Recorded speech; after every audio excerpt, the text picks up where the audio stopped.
ভাগ্য খোলার 22টি শুভ লক্ষণ। এক, মাতা যদি ভবনের দরজায় এসে জোরে জোরে ডাকে, তাহলে অবশ্যই বাড়ির সুখ বাড়ে। গরু ক্ষেত বা বাগানে চড়লে লক্ষ্মী প্রাপ্তি হয়। 2, যদি আপনি সকালে মন্দির থেকে ঘণ্টা, শঙ্খ বা ভজন কীর্তনের শব্দ শুনতে পান, তবে এটি একটি শুভ লক্ষণ। 3, যদি সাজসজ্জা সহ একটি নববধূকে পথে দেখা যায়, তবে এটি একটি শুভ লক্ষণ হিসাবে বিবেচনা করা হয়। 4, সকালে ঘুম থেকে ওঠার সাথে সাথে যখনই আপনি শ্রীফল অর্থাৎ নারকেল দেখবেন, তখনই বুঝবেন কোনো ভালো খবর আসতে চলেছে।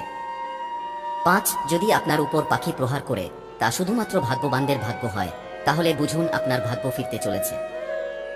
7, বৃষ্টিতে আকাশে সূর্যের আলো দেখা শীঘ্রই ধনী হওয়ার লক্ষণ।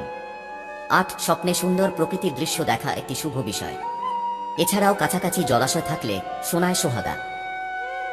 9, যদি বাড়ির ছাদে বা মাটিতে কোকিল বা পাখির ছানা কিচিরমিচির করে, তবে নিশ্চিত অর্থনৈতিক প্রবৃদ্ধি হয়।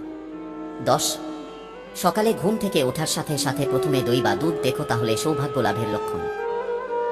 11, রাতে ঘুমানোর সময় যদি স্বপ্নে সাদা বা সোনালী সাপ দেখা যায়, তবে তাও সৌভাগ্যের লক্ষণ। 12, বাদুড় যদি আপনার বাড়িতে তাদের ঘর করে, তবে এটি একটি শুভ লক্ষণ হিসাবে বিবেচিত হয়। 13, কচ্ছপ সৌভাগ্যের প্রতীক। এর উপস্থিতি অবশ্যই কিছু ভালো খবর নিয়ে আসে। 14, খসে পড়া তারার কাছে যা চাইবেন, 30 দিনের মধ্যে সেই ইচ্ছা পূরণ হয়, তাই সুন্দর কিছু চেয়ে নেবেন। 15, যখন হাতি বাড়ির প্রবেশ পথে তার সুর তুলে, সেখানে উন্নতি, বৃদ্ধি এবং মঙ্গলের সংকেত পাওয়া যায়।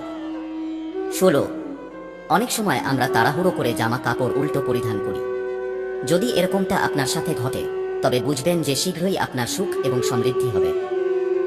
17, আপনি যদি পথে কোথাও একটি মুদ্রা, একটি ঘোড়ার নাল বা 4টি পাতাযুক্ত ঘাস পান, তবে অবশ্যই সাবধানে গুছিয়ে রাখবেন, তারা আপনার ভাগ্য উজ্জ্বল করতে পারে। 18, যদি একটি কুকুর আপনার বাড়িতে থাকতে আসে, এটি অর্থ আসার লক্ষণ। 19, বৃষ্টির পরে যদি আপনি ব্যাঙ, বিটল বা ফড়িং এর শব্দ শুনতে পান, তবে এটি একটি ভালো লক্ষণ হিসাবে মানা হয়। 20, বাড়ির সীমানার মধ্যে একটি ময়ূরের উপস্থিতি হওয়া একটি শুভ আগমন ঘোষণা করে। 21, সমুদ্রের তীরে মুক্ত খুঁজে পাওয়াও বিরল, তাই আপনিও ভাগ্যবান। 22, হাতে চুলকানি হলে শীঘ্রই আসছে অর্থ, এটা নির্দেশ করে।